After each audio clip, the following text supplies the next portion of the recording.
Before kasi naging kami, friends na kami. Close friends. Mas ba tayo?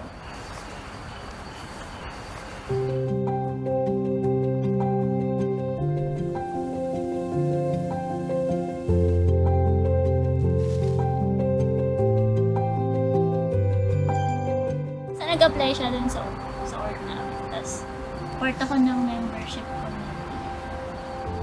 Dun kami nagkakasama.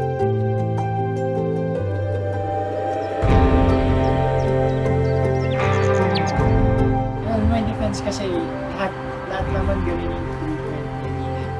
Ah, Oo kaya, nung lahat ng lahat rush. madami akong crush.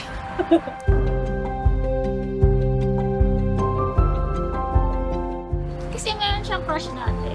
Tapos nagsistart din sa letter K. Tapos may bibigyan niya dapat ng keychain na may letter K. Hindi niya natuloy ibigay sa girl. Parang gusto ko, akin na lang.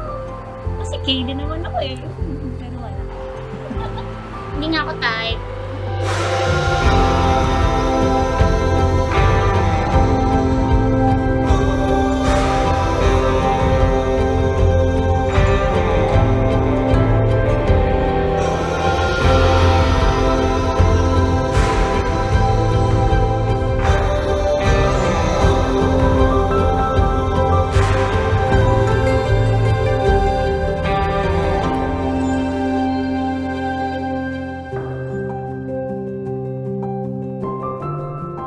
Yes, actually, we got married in Las Vegas last year.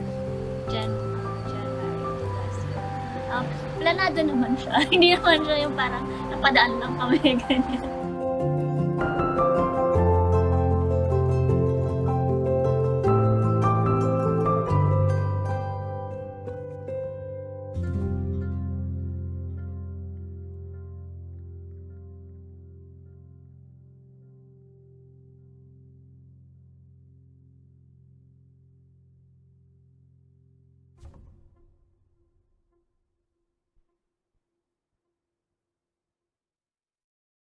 Hindi, sige, i-cut na lang kung ayaw na. Pero kukwento ko pa din.